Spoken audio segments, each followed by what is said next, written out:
An old friend, a new role. Today, we're speaking with Stacey Tank, former CCO, page member, and actually the founder of this podcast, about her new role as CEO of a rising beauty brand. She's held CCO roles at companies like Home Depot and Heineken. And today she's sharing actionable advice for professionals looking to build skills suited for top leadership. She also offers her perspective on what she wishes she knew when she was a CCO, now that she can see that role through her CEO lens. I'm Elliot Mizrahi, and this is The New CCO.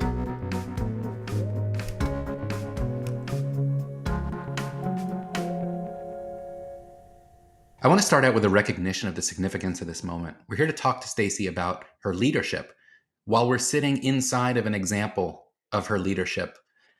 No, Elliot, it's so fun to be back with you. And we had a lot of fun coming up with this whole idea, didn't we? And experimenting with it in the beginning. So thanks for having me back. Yeah, and it has really been the gift that keeps on giving for Paige. We enjoy doing it. We always hear people enjoy listening to it. And so it's been a lot of fun, and I'm looking forward to a great conversation today. Stacey, let's kind of start with a little bit about you. Where does your story begin professionally, and what's the journey you took to where you are today? I've always been a person that doesn't know what I want to be when I grow up. I really had interests across the spectrum, and even trying to figure out what to study in my undergrad was hard for me. And I just picked and choose. I got a business degree, but I also got a degree from the Newhouse School at Syracuse University in television, radio, film. I took a lot of math classes because my grandfather was a mathematician and I always liked math. So, sort of dabbling here and there. I have an arts background, so I did a lot of theater and loved to play the guitar and all these different things. The reality is, I started in marketing and marketing communications in a leadership program at GE. I went into their corporate audit staff because no one had ever been allowed to do it before, and I'm terribly stubborn. Then I was a finance leader in their industrial water business. Then I was chief corporate affairs officer at Heineken, but then went to Home Depot, was most recently running their multi-billion-dollar services businesses there, and so on and so forth. The Leading the Growth Strategy and Transformation Heineken was undertaken globally starting in 2020, now running an early-stage high-growth company in the beauty industry, from beer to beauty, home improvement, gas turbines, holding enriched uranium in my hand at GE's nuclear business, to doing acquisitions in London for NBC Universal. I love a challenge. I love to learn something new, lead with curiosity, and I sort of resist the idea that you ever have to really declare a major. So when you did declare a major back in college when you were at Newhouse, what did you think you were going to be when you grew up? I started as a broadcast journalism major, actually, and then I started doing that. I was working at the local ABC affiliate. I was working on the campus TV station, and I'm a huge believer in trying things and having the lived experience to kind of inform whether the hypothesis is true or not. And as I was doing that, I thought, I don't know. I don't know if this is for me. I like journalism, but I didn't like the more superficial aspects of just being maybe judged more on your appearance and reading off a prompter versus really getting your hands dirty. And some journalists are very much still able to do that, but my experiences were not so much that way. And so I thought, well, television and film, maybe I'll be an agent, or maybe I'll go into the business side. I just kept exploring. And I think the dirty little secret is it doesn't so much matter what you study. If you're able to connect with people and show interest and show the ability to learn and contribute, folks will give you a lot of opportunities. And you've had plenty. I've known you for, I guess, about 10 years now, many years at Home Depot, 2 stints at Heineken. Tell me about how you became a CCO first, what that transition was like, and how that role evolved for you in your time between Home Depot and Heineken. Sure. I think that the GE experience got me comfortable being really uncomfortable. In the beginning of my career, when the Jack Welch, Jeff Immelt transition was going on, and Beth Comstock was the chief communications officer at GE at that time, and then became the chief marketing officer and many other things, the first female vice chair at GE, et cetera. I remember that book, Who Moved My Cheese, that came out. And I remember reading it and thinking, yeah, I was still trying to hold on to certainty, and there would be a restructure or a new project or something would shift, and I would feel my whole world was turning upside down. And that book, I think it must have been in the early 2000s, and combined with the GE experience, actually flipped that whole paradigm for me. And I became very keen on being out of my comfort zone and almost, in a way, addicted to the new and to the dynamic, which also is a watch out because you don't want to just drive change for change's sake. Um, and that just got me comfortable embracing different kinds of experiences, and that helped when I took my first chief communications officer role or my first chief corporate affairs officer role, because after 10 years at GE, through complete serendipity, the CEO for Heineken in the US was having dinner with a woman that I was on a board with, Marion Salzman. And Marion was talking to Dolph, and he said, "Hey, I've got this role in my management team. I'm looking for this, this, and this. Do you know anyone?" And she said, "Do you know Stacey Tank?" And he Googled me. No recruiter, nothing. And in a couple of weeks, despite all odds, I ended up stepping into that chief corporate affairs role, which included sustainability, government affairs, public affairs, marketing communications, kind of core corporate communications, executive comms, all of that. And because I had been so out of my element so many times at GE, stepping into a new company, European based, family controlled, publicly traded, family controlled, 300 brands, completely consumer, a lot of things were different.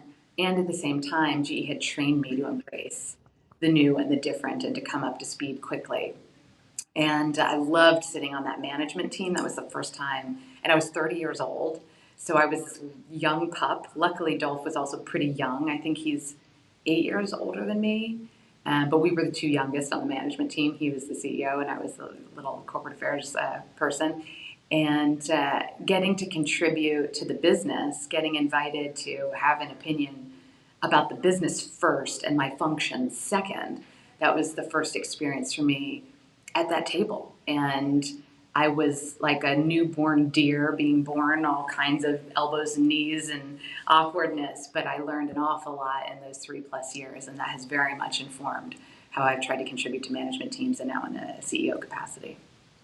And your return to Heineken was not as a CCO specifically. In many ways, it's kind of what you were just describing: business leader first, functional leader second. How did your second stint at Heineken differ from the first? Sure. I love Home Depot. I want to just start by saying that I thought I would spend a long time at Home Depot. It is an amazing company with fantastic leaders. It is very well run. They play to win, and they're all about people. So I had a fantastic experience there. When I was running the services businesses for Home Depot, Dolph Vandenbrink was announced, I think it was February 2020, when we were hearing about this thing that was happening in Asia called the novel coronavirus.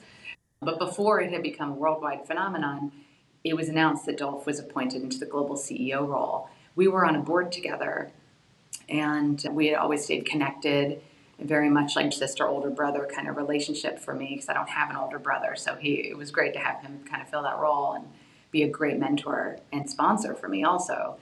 And I texted him, "This is amazing. Congratulations, Lucky Heineken." And he wrote back right away, "Thanks, dot, dot, dot. Can you talk?" And I was like, "Oh no, what is going to happen here?" I have this, the universe was already giving me the spidey sense that this was more than a like, "Hey, how's the family? What's going on?" This might have to do with moving to Europe. And he said, "Look, what got us here won't get us there. We need a new growth strategy. The category is changing. Category lines are blurring. Our route to market is digitizing. Consumer preferences are changing. Let's architect a new growth strategy, and then let's operationalize that growth strategy across the world, 90,000 people from Cambodia and Myanmar to the Democratic Republic of the Congo and Nigeria to, France and the UK and Italy to Brazil and Mexico and everything in between." And I thought, what an unbelievable opportunity to be there from the moment this starts, this new administration, new management team coming together. And what I really appreciate about Dolph, he knows that I'm not always so good in a box. He would allow me to contribute in whatever way would serve the company and not put labels on me per se, which is great, was perfect. So I stepped into the role. We talked about it from a content perspective, and then at one point he said, "Well, what do you think this is, or what should we call this?" And I didn't know what to call it either. We landed on transformation, which is perfectly imperfect, but it was all about helping that company go to its next phase of balanced growth. I got to think about growth, think about also doing it more profitably. So we announced a 2 billion euro cost out initiative. We were very much digitizing our whole route to market, and Ronald Denelson continues to lead that work. What a fabulous leader. And then also doing that sustainably and responsibly. So I got to lead the net zero carbon work and declaring as the first brewer to have a net zero carbon ambition in production by 2030 and in the full value chain by 2040, which was just what an education, what a privilege to get to work on that as well. Stacey, it strikes me first that we've been talking about your career as a communicator, but talking very little about communications. We'll come back to that. The other thing, Paige, we just released our latest report, Beyond Communication. And for it, we fielded this survey of CCOs asking how your role, your remit, your responsibilities have changed between 2020 and today. And the title, the remit that had the most growth between those 3 years is transformation. And one reaction is every organization is undertaking some form of transformation in response to disruption. But another is kind of what you suggested, that transformation is a bucket that's broad enough to encompass all of the kind of holistic changes that an organization needs to go through. Why do you think that somebody with a comms background is an ideal fit for a transformation leadership role? Businesses are just people.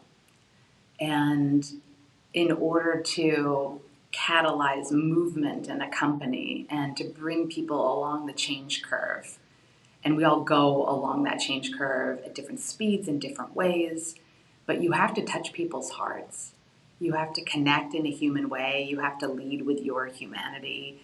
And these are absolutely essential capabilities, leadership capabilities, that just were not as meaningful of a sort of, you think about the pie chart of skills that boards formerly looked for in the C-suite or in CEOs, you would see things like strategic thinking and execution and all of these capabilities, but the ability to mobilize people, catalyze people, to create followership, but from the heart, and to help people realize that you're trying to do something much bigger than paying a quarterly dividend or whatever it is. That's everything. That's what business is all about. And if your workforce is not energized and not with you, with all the goes ups and the goes downs and the flexibility that's needed today to be able to win with consumers, I just don't think you can create a thriving organization. And communicators do that really well. And a lot of classically trained business leaders are newer to the space. They did not come up through that kind of school of business that was not taught to them in their MBA school or whatever it is. And it wasn't valued, frankly, and wasn't as necessary, I think, in the past. So to me, if communicators can lean into that superpower that they have innately, but also to let go of the fear of some of the more quantitative technical aspects of being a business leader, being fluent in the language of business, the P&L, the balance sheet, the cash flow statement, getting out onto the operations floor. You just cannot be an effective business leader while you're holding on to that fear. And there's really nothing to be afraid of. You are smart enough. You are good enough. You ask the stupid question, find someone, a relatively benevolent finance or accounting person or whatever, take you under their arm, put on your steel toes, get into your manufacturing facility, roll up your sleeves, work for a week side by side with your colleague. Just do it. Let go of that fear, because that fear is holding people back. And we need more people from these functions that are the chief communications, chief corporate affairs, going into business leader roles to serve their organizations. And I think the number one thing holding them back is that kind of technical fear and that technical gap. So it seems so apparent that this mindset that you have has served you really well in your career journey. Today, you're the CEO at Bespoke Beauty Brands. Tell us about that. What is it? So beauty, first of all, Elliot, is so fun. It's so fun. It's a category where you bring the smile to people's faces. You help them express what's on the inside, on the outside, to give themselves a moment of self-care. We have two brands. One is Kimchi Chic. Kimchi is a makeup artist and a drag queen Kimchi chic is irreverent, joyful, tongue-in-cheek. We have really hilarious names for some of the products, like our under eye concealer is called Undercover Hoe, and our pressed compact is called Almost Catfished. You're going to look so good that you're catfishing someone. It's so joyful and hilarious and wonderful. That brand grew 170% last year. It's only 3+ years old, but it's thriving and a lot of fun, very colorful. Our other brand is Jason Wu Beauty that we just launched with Target, and Jason is a couture fashion designer. So the idea was you have Chanel, Yves Saint Laurent, Tom Ford, that are fashion designers with really beautiful cosmetics lines, and it's luxury, and it's beautiful product and quality and design, but it's not attainable for everyone. Jason Wu Beauty, it's just very pretty, very clean, very easy luxury, but make it affordable luxury. So that's the Jason Wu concept, and that has been so fun as someone who has watched things like Fashion Week from afar. Getting to sit front row at a fashion show in a beautiful, Jason Wu dress has been like a princess experience for me. So those are the two brands. We go to market through a multi-channel, so we're in traditional retail, think Target, CVS, etc. But we're also available, of course, on our own e-com, on the TikTok shop, on Amazon, on the Flip app. We were the TikTok launch partner for TikTok Live Shopping last year with Kimchi for beauty, and that just blew up our brand, with credit to the team for navigating triple-digit growth. And all in all, Elliot, it's really a privilege and a joy to work in this industry. I'm wearing a little bit of the undercover hoe. I feel beautiful today, so thank you. Excellent to hear that. Thank you very much. So the transition from CCO to CEO at Page, we talk a lot about CCOs, especially the most prolific of them, being business leaders first and communicators second. And today, in this multi-stakeholder environment, I think that form of leadership and skill set is more valuable than it's ever been. I wonder if you could talk a little bit about the transition you made to a CEO role, which is a new role for you, and in what ways you think your background in communications has helped you as a CEO and also maybe made you a little bit different from the typical CEO. When I shifted from the chief communications officer role at Home Depot into running Home Depot installation services and Home Depot measurement services, that was a really important shift for me, because that was a kind of a divisional CEO, a CEO of a multi-billion-dollar business within the larger Home Depot business. And when I joined Home Depot the first time, I had flirted multiple times, including at GE and then at Heineken the first time, with stepping into a P&L role. And gratefully, I had leaders who came to me and said, you actually seem pretty commercial. You also have this finance background. You should take a P&L role next. And I had wanted to do that. And for a variety of different reasons, these other opportunities kept coming up. And it's really, really important, if you want to be a CEO at some point, or even have the optionality. You want to keep the door open because you're just not sure. In your 30s, in your 20s, in your 30s, you have to take P&L roles. You just have to, or you will probably never be. The odds are against you that you'll be able to become a CEO later. And so in my first year working for Craig Menear, I had set a quiet intention in my mind to show him that I was more than a chief communication officer or president of the foundation, but that I was very interested in the business, commercial side of the business, and that I could learn, and that I was bringing a humility, kind of learning agility, humility, and that I was still kind of moldable. In my first performance review with Craig, and I said to myself, I want to show him, not tell him. We went through, your performance on your goals and all the things you do in performance reviews. And towards the end, he said, I just want to kind of bounce something with you. I noticed that you're very business oriented. You ask a lot of questions and show interest and take on projects that are pretty far outside of your functional responsibilities. Would you consider running a business for us here? And I literally was like, oh my gosh, I can't believe that we're having this conversation. And so I remember trying to be cool and say, oh, wow, Craig, that would just be truly an honor. And yes, I would love that. And remember kind of skipping down the hallway afterwards, like, wow, I might get a chance to do that here. And then a few years later, that happened. So getting that experience was absolutely essential. That was a turnaround. It was extremely stressful. The installation services business was shrinking double digits, was in a lot of turbulence. The last 8 people in my role were all fired. I didn't know that when I took the role. So going through that kind of, your little nose is barely above the waterline. You're paddling and learning. And that was a really shaping experience. And then going into Heineken, and I had the Heineken experience and some P&L things, but largely that was a strategy role. And then going back now into this early stage high growth role as a CEO now of a privately owned company, I am calling on all those different experiences. I think the experiences from corporate affairs and communications that have been helpful, I mean, it's literally woven into the fabric of everything that I do. To use a very practical example, yesterday I was on our normal commercial operating call in the morning where we have sales and operations. We're talking about, okay, JCPenney just put in this order and we've got this new customer here and something stuck in customs. And, so we're just going through the nitty gritty practical stuff of running a company. And we needed to change the way that we are reserving inventory for our customers. I will not bore you with the details of why we have the systems limitation, but now there are 4 extra steps that my team needs to go through anytime they need to reserve something before it's actually going to ship out. And it's just a pain in the neck. And I'm sorry that they have to do it because it is going to take an extra probably 5 minutes every time they need to do this until we can implement a smarter system.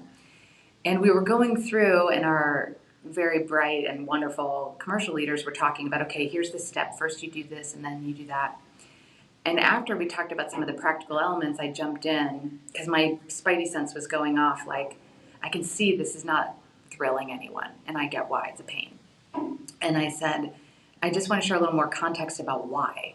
Why do we have to do this? Can't we just skip this? We're becoming so bureaucratic.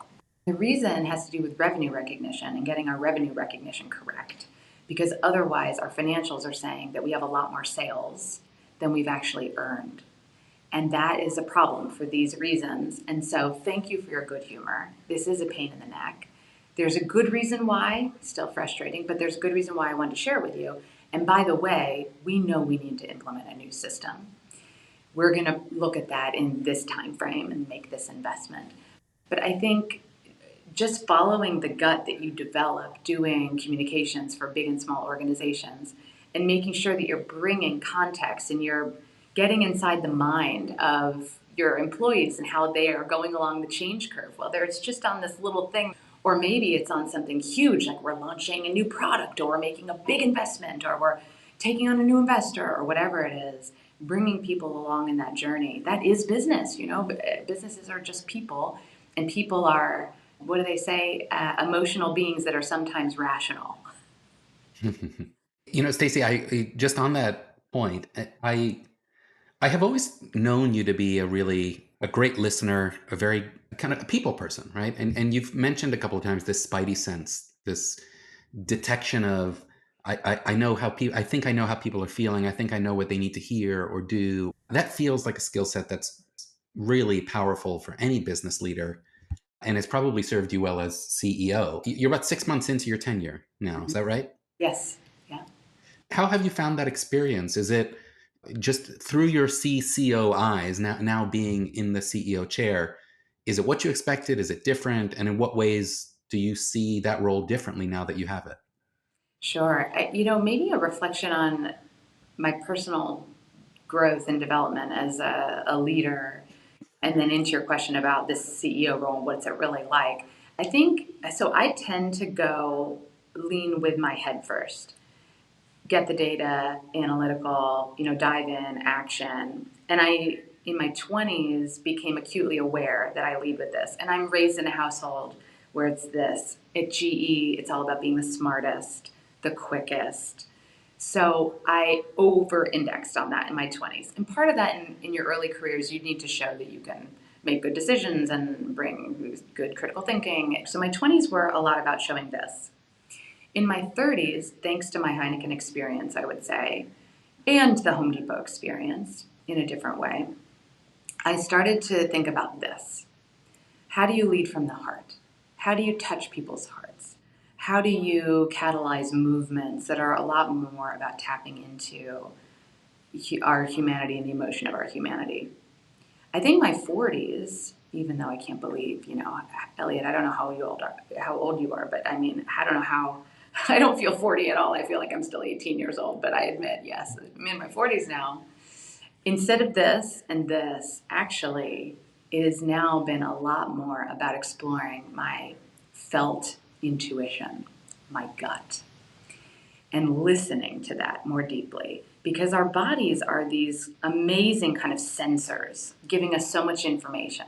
And my gut is actually the only reason I took this CEO role, because a lot of folks were in my personal board of directors were saying, yeah, but you're on track to run a 50 billion company. What do just keep running these big companies. You have more systemic impact, you la la la. But something in my gut told me that I could help in this moment, could help this company thrive, that I was going to learn something I need to learn about entrepreneurship, about high growth, and about maybe how you can take all of these great things about being a high growth company and bring them maybe into a more complex context at some point down the road. So it has been about following my intuition. And now as a CEO, integrating those three things is also really interesting, so that I can bring kind of a balance and also a question, a really useful question that I ask myself every day that I learned from Dolph at Heineken is, what is needed? Because as a CEO, you need to be where you're needed, and you need to stay out of it when your team is just thriving, and let them, rock, and take obstacles out of their way, but let them run and be sense making all the time. Where are the opportunities? What's the kind of 3, 5, 10 year advantage we could start creating now by planting some seeds? You are a Swiss Army knife, and you need to be doing the things that are needed, and not the things that aren't. So I think that's been an evolution for me. And I also get energy and enjoy the employee communication and the mobilization and investing in culture and getting the right people in the right seats on the bus, and trying to create kind of bespoke development experiences for them so that they can thrive, both get into their strengths, but also round out their edges, and working with them in a custom way. The biggest differences from my last role to this role, in my lived experience, do not have to do with the title. It has more to do with the organizational maturity. And you're going from a 150-year-old company to a 3-year-old company, the differences between those things are vast. Versus, okay, chief communications officer to CEO. Frankly, that is less of a difference to me than Mm, getting to ride a bucking bronco of something growing triple digits. interesting. Do you have a CCO there? We have a team that works on brand and building brand, so they would touch everything from PR, social, our affiliate and influencer programs, which are very much commercial, revenue generating, millions of dollars. I mean, that is not top of funnel, that is a converting function, converting into sales. So, yes, and I think is the answer. On the one hand, I feel like because you come from that space, it's probably very tempting for you to want to, get involved. But you sound like the kind of person that's going to let people explore their own ideas and find their own way. I wonder, do you work with your brand team differently because that's your background than a typical CEO, or would you say there's no difference other than maybe you've got a little bit more knowledge about what they do than the average CEO?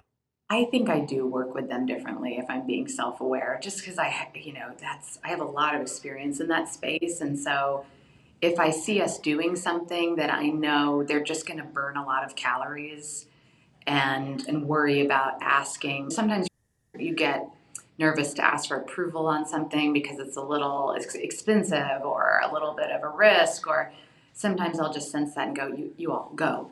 Don't even, no more business case. Go. It's fine. Approve it. Go. There are other times on things like customer issues, and we had one last week that I just have been through so many customer things in the past that the team is so lean and scrappy, and we have so much to do. Sometimes I'll just jump in and say, let me take this off your back. I got this one. Run on that. I got this. Which I also enjoy doing because it gives you proximity to the customer, and it tells you a lot about when you're about to break the way of working in your organization, because as you scale, you outgrow ways that you were doing things before. And then I can sense into, okay, this is the moment we have to professionalize this and take this to the next level. Is there something looking back at your time in communications roles that you wish you knew better, understood better, or did differently now that you're a CEO and you can see it Yeah. through those eyes? Maybe there's one thing, which is trying to more intentionally and frequently put myself in the CEO's shoes from almost like a presencing, visualization perspective. Because I can think of a number of times I was really bringing my functional lens too much, and I was recommending something without appreciating all of the pressures and factors that are on a CEO's plate. Once something gets to a leader's plate, a C-suite, person's plate, or a CEO's plate, sometimes or often there's actually no good choice. It's all less bad choices. Because if there was a clear good choice, your team would have already made it. And CEOs are constantly weighing all of these complex stakeholders and I hate to be too negative about it, but like, who are you going to let down the least? Or if you make this decision, you're going to really upset this person and this board member or this prime minister or this community or this team or a million different things. And appreciating how difficult that is helpful so that you can come with a little more empathy and probably better solutions and recommendations to your CEO or your C-suite or your board. Paige has been doing a lot of work around stakeholder capitalism, and kind of you're describing this. How do you balance or deal with all these seemingly competing interests? Satya Nadella was quoted in the Wall Street Journal a few years ago saying the biggest part of the job that he wasn't anticipating was navigating all these constituency issues, and there's no preparation for it. As a CEO, it's not like he had any training, but in many respects, you have, right? Mhm. Because the CCO role is about understanding that stakeholder universe, and so it sounds like that is a skill set that's serving you well in this role. That's it's a great point. Yeah, 100%. And leading government affairs, leading public affairs multiple times, you do it. I almost take it for granted now because it's just gotten into my molecules that you're thinking about all these stakeholders all the time. And it can also be a force for incredible good and systemic change. So in the beginning, when people are just using you as a punching bag, it feels like you're just on your heels. But if you think about stakeholder engagement as a way to advance an agenda that's good for, the community you live in, your employees, your industry, it's very powerful. And the ability for us to work together to get big things done with all the giant challenges we have in the world that's essential. That's how we're going to do things. So I think you're right that that is more helpful than I probably realize and appreciate. Stacey ended our conversation with some actionable advice, sharing what she views as the essential skills for comms professionals to enable them to move into leadership roles in any organization. On the business side, I really hope 10 years from now we're going to see more people with CCO experience stepping into P&L roles. Just do it, right? If you want that optionality, if you want that door to be open to you, figure out a way to get into a P&L role within your existing organization. That's the way to do it. It's going to be very hard to do that jumping from CCO into a P&L role in a new organization. And it's also worth noting some of the things that people don't want to talk about. But once you sit on a C-suite, it can feel like I'm on my perch. I have my beautiful perks and my fabulous, everything. The perks that I had in prior roles compared to the very entrepreneurial way that we work now. It is worthy of a comic book how different it is. And I am endlessly amused by that. Often, maybe always, it is going to feel like a step down when you take that first P&L role. You may not be reporting to the CEO anymore. You're going to get tucked into the organization working under a leader or a leader's leader who maybe you think is not as great a leader as you or whatever it is. If you can quiet that narrative, none of that matters. What matters is that you get yourself into that P&L role and you learn. leveling and titling and all of that will work its way out eventually. Take the P&L role. That should be the focus. That's great advice. Well, Stacey, it has been a joy speaking to you today. It's been a joy knowing and working with you at Page over the last several years. And I want you to know we're going to keep watching and cheering for you. And we hope you come back again in a few years and tell us what else you've learned with a few more years as CEO under your belt, or whatever your next never say no to anything opportunity is. Stacey, thank you. Thanks so much, Elliot, and all my love to the Page community, who will always be in my heart. You might find me sneaking into one of your events at some point. You are always welcome. Just pay the fee. Thanks, Stacey. If you enjoyed today's episode of The New CCO, be sure to check out our latest episodes and subscribe wherever you get your podcasts. While you're there, leave us a rating and a review. We want to hear what you think so that we can keep making this podcast more interesting and valuable to you. To find out more about what's happening at Page, please visit us at page.org. Thanks so much for listening. We'll see you next time on The New CCO.